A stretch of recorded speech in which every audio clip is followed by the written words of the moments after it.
Guys, welcome back. This is Eric and Chad here with Iraq Veteran 8888. Today we've got another gun gripe episode for you. This is sort of an emergency gripe that we're posting here. Unless you guys have been living under a rock, you probably saw the video that Tim just put out and talking about some of the stuff that is going on with this bump stock ruling and with the bump stock question period that's opened. A lot of people probably are not paying attention to it. A lot of people's attention is sort of fixated on SHOT Show and some of the things that are coming out new this year. We actually have a special guest with us here today. Rick, why don't you introduce yourself and tell us what we're going to be talking about here today, and sort of introduce yourself and let's have a chat. Sure. Hey, thanks for having me on. First of all, my name is Rick Vasquez. I recently, 3 years ago, retired from ATF. I was the assistant chief, acting chief of the Firearms Technology Branch, and then I was the acting chief of the Firearms Training Branch, Firearms Trafficking Branch my last year with ATF.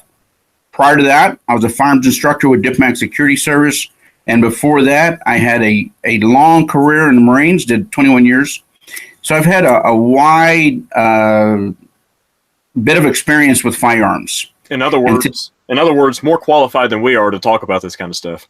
Ding! Well, I'm not going to say that. Everybody has a specialty in life, and that just happens to be my specialty. Yeah. I'm sure. Well, really, to work in that type of position, you really have to be a gun nut, right? I mean, you have to know about guns. You can't just take on a position like that and be like, "Oh yeah, I'm the firearms technology guru." Well, what do you know about guns? Nothing. Nothing. You know what I mean? Like, you got to know stuff.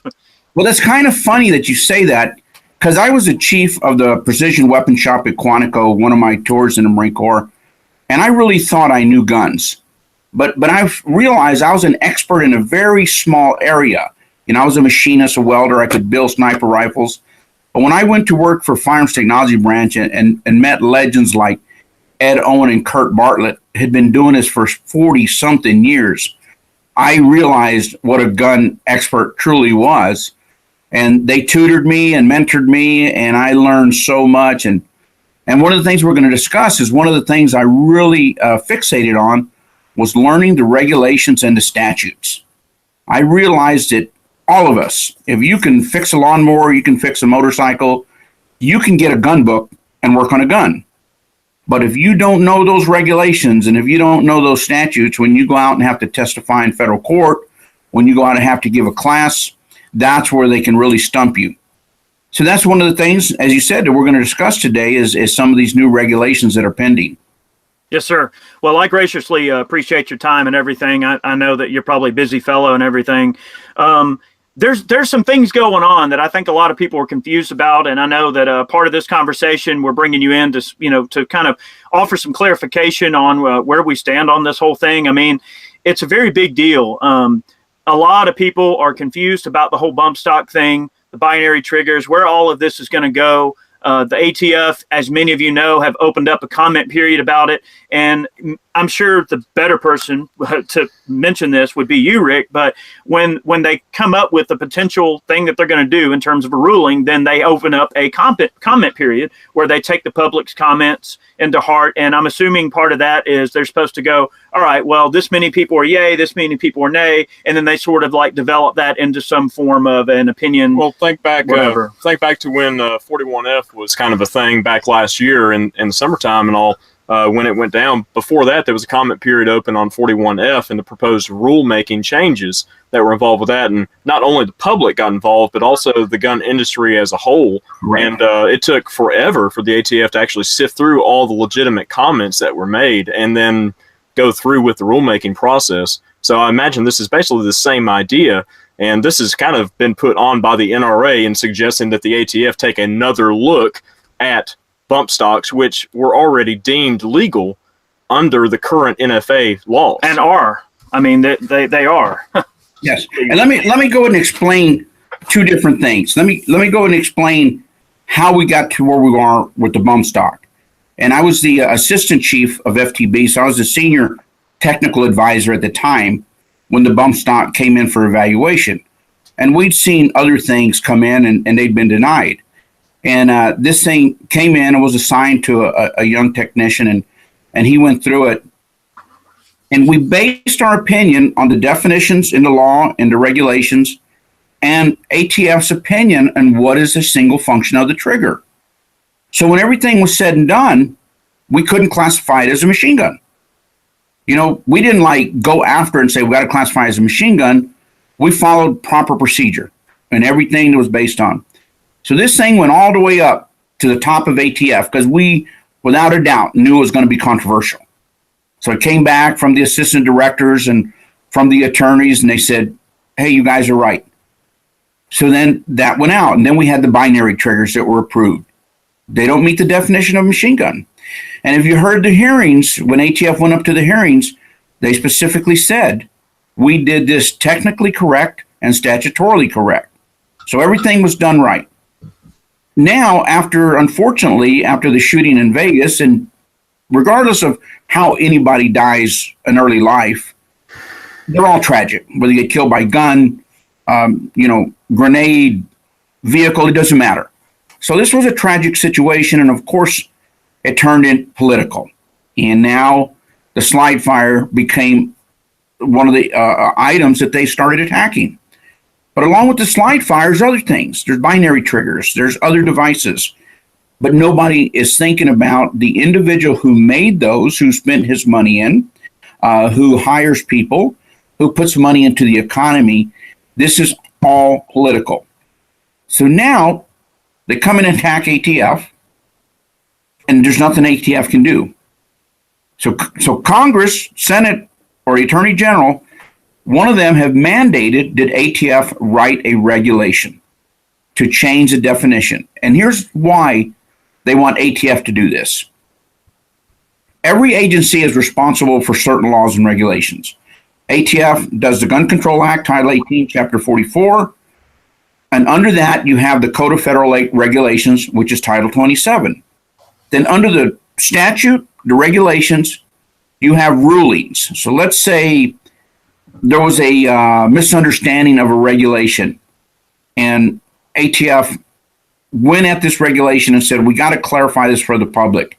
That would be an official ruling. And I'm sure you guys have seen that ATF ruling 2002-, and every agency does this. So then underneath rulings are letter opinions. And that's when you guys write in and say, I want to know if my slide fire is legal. So ATF looks at it, the Firearms Technology Branch. If they're not sure, they take it to ATF Council.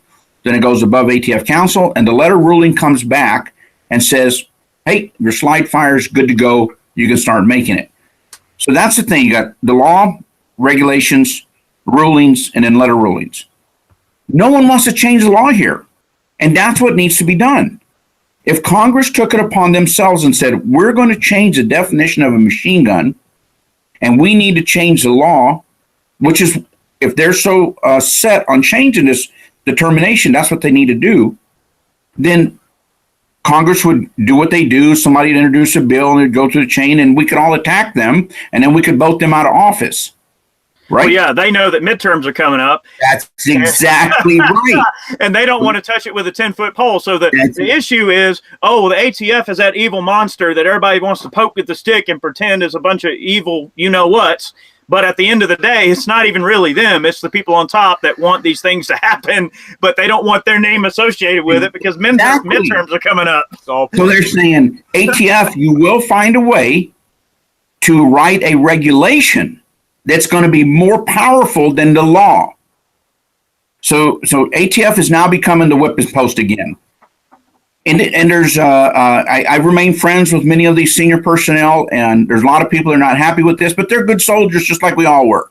That's not something that they can really out of their bailiwick. It is something they do. They write regulations, so they can do this. So that's kind of where we're at today. Now, let's talk about what is going to be in this regulation. There's a lot of consultants like myself that interact with attorneys at ATF, and so some of this information has come out. What is posted on the website is an advance notice of proposed rulemaking. That is not the rulemaking yet. So ATF is letting you know we're preparing to put a regulation change out there. How's it going to affect the industry? Give us your comments. and I want to address that about comments, and we talked about this yesterday with Tim. Guys, for all of you that write this comment in, I hate you, I wish your mother would die, and stuff like this, sign Mickey Mouse or sign Stalin, or it goes right into trash. Mm-hmm. Why waste your time if you're going to do that, or ATF's time? Oh, that's why I said legitimate comments. I would encourage everybody to keep a cool head and to be mature and professional when you're dealing with anybody. I mean, the thing is, all right, you're in trouble with Dad, right? Okay, and what do? You don't walk in the door and go, "The heck with you, Dad, I hate you." No, you go, "Sir, I know I made a mistake. Will you?" You know what I mean? Like there's a way that you get what you want, and I guess the old saying goes, you catch more flies with sugar than, Well, just look at the actual issue and write about the issue. Read the issue, and look at it like I'm doing a report card, I'm doing a position paper. And that's what your comment should be like. I'm doing a position paper. So I'm telling you why I disagree with this, and these are the reasons why. And sign your name. That statement where it talks about your name could become public record, that's an OPM requirement. So there's going to be 50,000 comments. Who's going to be picking up the phone and calling 50,000 people? They don't have the manpower to do that. They're out there trying to get bad guys off the street. So that's an OPM requirement to put that on the forms. So do not let that, change your mind about sending in a comment. Absolutely. I think that people really need to make an effort to have make their voice heard in a very professional and straightforward way. Guys, just say the way you feel. Say exactly what's on your mind, but do it professionally and politely. And you'll get a lot further that way. And this is the way we make change. This is the public's opportunity to speak their dissent. We don't have to go in front of the White House with spears and slings and say we're going to burn the White House down. Right. We use what the government allows us to do, and we use public dissent through a writing format. So this is a perfect platform for there. I think the big question here is how exactly will a negative regulation affect us? And the big thing is, all right, so they write this regulation. Well, it's not based on the law because the technology branch already approved bump stocks and binary devices based on the current law that was signed in back in 1934 and what the definition of a machine gun is. Yeah, I mean, the big question is, if this ruling gets taken for face value and let's just say goes the direction of, okay, now guess what? If you own these devices, they're now illegal. Well, yeah, either turn them in, no, they're destroy not. them, or whatever. I mean, but technically, if they're not illegal, if they're not against the law, I mean, what law? Well, that's what this new regulation is going to be. This new regulation is going to have the strength of the law, and it's even going to have in there that if you possess one, it must be abandoned, and if you don't abandon it, it could be whatever the penalty is for possession of a machine gun. So that's what I'm saying. The definition of machine gun is written here. Well, what about this? I mean, Tim showed a video. I mean, we bump fired guns before with just our fingers. So, are you making a machine gun by doing that? This is the slippery slope that Pelosi wants. Well, so the definition, and I'm paraphrasing what was told to me, the new definition is going to talk about any device that operates off of recoil. So they're looking at the function recoil, and resets the trigger and continues to shoot automatically. Now I'm paraphrasing it because this thing has not been made public yet. How many device groups up there? Right, but I understand. I know Chad's trying to make a joke, but I understand what you're saying. By device, they would basically mean anything that you physically attach to the firearm. But you have a good point. Right. But you have a good point. If I'm at the range and the gun is shooting on its own when I'm bump fire with my trigger finger, realistically, this could be a device, and this could be resetting and shooting automatically because of this device. Now, I would like to think that people have common sense, but if this regulation comes out and a police officer hears this automatic fire, he's going to pull into the range, and there's going to be more scrutiny.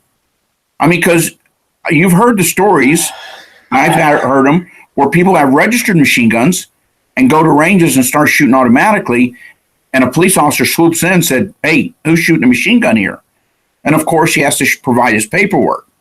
So if a police officer swoops in and he hears automatic fire and you have no paperwork, I mean, you're a police officer, you're going to think somebody has a contraband machine gun somewhere. Well, most police officers don't that already. Is a good point that you bring up. They don't even know the current NFA laws as they sit regarding suppressors and, short barrel rifles and short barrel shotguns and such. I mean, what makes you think that they're going to have any idea what is a machine gun and what is not? Well, yeah. And on top of that, I mean, don't get me wrong. I know a lot of police officers and they're good guys. And most of the cops I know are gun guys. They are. So they get it. They know the difference between an AR and a pistol configuration and an AR that has an adjustable stock that would be considered an SBR. They know the difference between a TAC 14, whatever, like 14-inch, firearm and a actual sawed-off shotgun, the differences between those things. However, a police officer would refer that to federal agents anyway. I mean, a police officer's job locally is not to deal with that type of stuff. You get into that situation where now you have to prove yourself innocent because your firearm's been taken. And now you're going to have to prove that you're not violating the law. I'm just saying those are just some things that are possible. Let's hope. Yep. We're speculating way ahead of time. But that's what's important about making these comments and staying on top of when the proposed rulemaking comes out. And people need to write their congressmen and their senators and put them on the spot. So why are you not changing the law? If you want it changed, why are you making ATF write a regulation that's going to have more power than the current law? It's weird how that works, isn't it? and that's it in a nutshell. They're given the authority to a regulation to have more power than a law. And if this thing gets approved, of course, there's going to be jockeying back and forth. They're going to send up a rough draft and it's going to come back. But a lot of this depends on what the public does. That it rings slightly of tyranny. I'm not going to use that term. I'm going to use it. And that's fine. That's exactly what it is. I think that's ridiculous. I think the silver lining here, and something that we really need to look at too, is the implications that this could have for the future. If this ruling could set forth a precedence of extreme proportions. I mean, it could get to a point where eventually they go, okay, well, now we've got them being okay with the fact that they have to surrender or destroy their bump stocks or their triggers or other devices. Oh, now having a lightweight bolt carrier or a lightweight trigger that is capable of being squeezed easier. Now those are rate increasing devices. Or, a special muzzle brake that allows the gas forces to be more efficiently diverted to allow faster follow-up shots is now considered a rate increasing device. Well, how about magazines? Because I have a 30-round magazine. I mean, come on, let's be realistic. I can shoot a lot faster than if I have a 5-round magazine. The slippery slope. It is a slippery slope. I mean, that's exactly what it is. And I follow the law. I scream and shout, but I follow the law. We all do. And it will affect us. It's going to affect the honest citizen who follows the law. Because without naming names, cities and states that have very strict gun laws, look how rampant crime is there. I'll name one. Chicago. And does the criminal say, I better not do this because it's violating, Title 18, chapter so-and-so. I'm pretty sure they don't care. But we do. We'll say, you know what? I can't do this now because it's a violation of 27 CFR 479.11, the definition of a machine gun. And so that's what irritates me. I'll put it to you like this. This is my perspective. I love my country. I'll tell anybody. I love the United States. I love my country. And I'm in a weird position where it's like, I'm expected to take this like high and mighty stance on what is going on with this stuff. But at the same time, I do have a sense of duty. And I understand that, we are a nation of laws. We are law abiding people that follow the rules. And I'd like to think, though, that we have a say in making those rules, though. I mean, it's one thing to follow a rule that you feel like you had some say in instead of, it's kind of like, I guess a good example would be it's not due process. It's right. It's not due process. As long as you're given due process and you're treated like a human being and you're allowed to have some say in the matter and that your opinion matters, well, then by all means, just like no taxation without representation. It's the same type of thing. If you're being subjugated, without any recourse, that you have no way to do anything about it, by people you've never met, that will never meet you and don't know what your personal needs are. I mean, it's a very slippery situation. You're giving them more credit than that, because they don't care about your personal needs anyway. But we have a perfect opportunity now to notify our congressmen and senators, both online, on writing, to let them know that we're going to be voting. Yep. And people need to contact the representatives, and they need to go, look, with all due respect, I vote, and we know what's going on here, and you need to put a stop to this right now, because the ruse is up. Okay, we get it. We know what's happening. We know the whole shebang. You need to cease right immediately. Absolutely. That's the bottom line. I think we can affect changes. I really do, because there's a lot of people that are clawing to keep their job, because that's all they know how to do is will and deal in Washington, D.C. And so they're clawing right now to keep their job. and if we're just pro-guns. We're not anarchists. We're not loudmouths.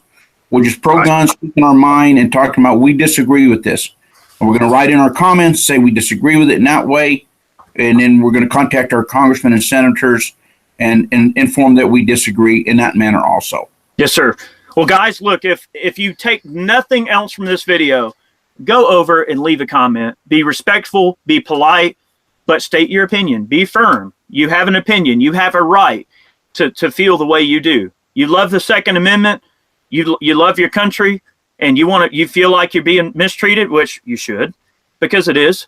Then let them know. And I hope that cooler heads will prevail. I mean, this whole situation really reeks of the whole mentality of, okay, you ever been remember back in school, some person pulled the fire alarm, you know what I mean? And everybody had to leave the building.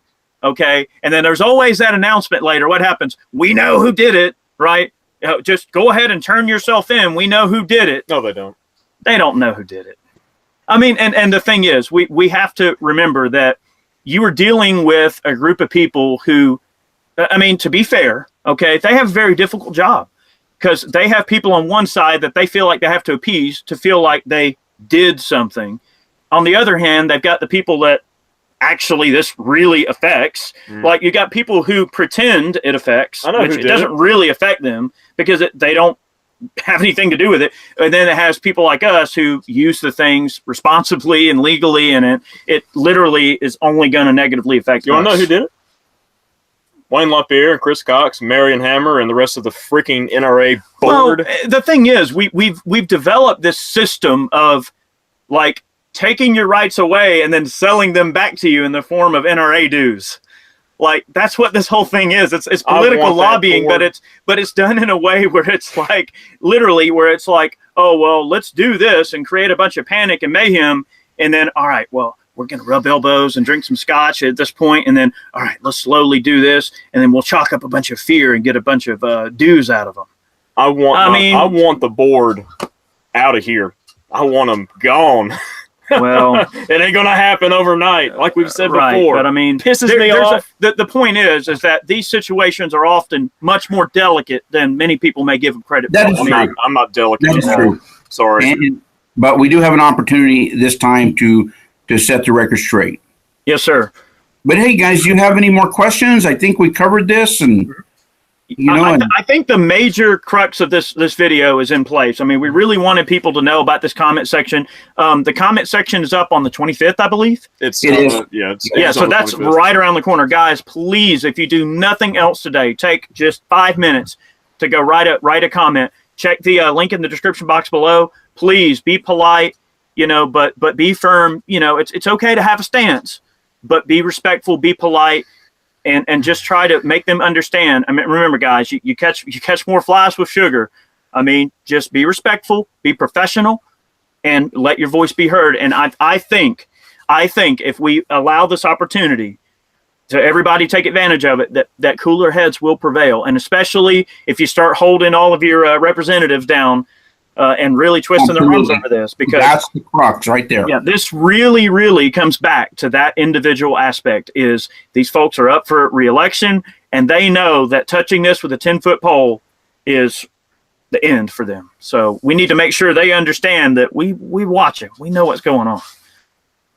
Well, hey guys, I do this as a living. I'm a consultant to the firearms industry, to the public. And if you don't mind, put a link to my website up there. It's Rick Vasquez Firearms.com. Yes, sir. And I work for a major company called FFL Guard, and I do this independently. And we have many, many major firearms manufacturers as our clients, and we keep them out of trouble. You also have a lot of mom and pop shops as your clients too, because moms is a member. I will say that I have had personal experience with FFL Guard in the past, and you guys have always been great. I've never seen a single issue there. Y'all have always been very professional and very helpful if we've ever needed you. So yeah, y'all are great, doing a good job.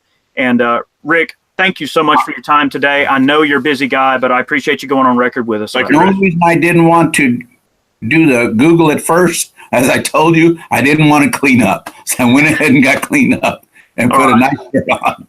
Oh, you good. You clean guys up, have a good weekend. You clean up pretty good for a Marine. I'm just giving you a hard time. That's right. That's right. All right. Well, yeah, I ain't got much to say. Do I? My hair everywhere and all that. All right. Well, anyway, Rick, thank you so much for your time. Guys, thanks for watching today's video. Please check out the links in the description box below. Check them out. Make sure you do something, because guys, love them or you're gonna lose them. Love your rights or lose them. I mean, all right. You have to always fight. Rick, thank you for your time. Guys, thank you for watching. We'll catch you next time. Have a good weekend. Yes, sir. You too.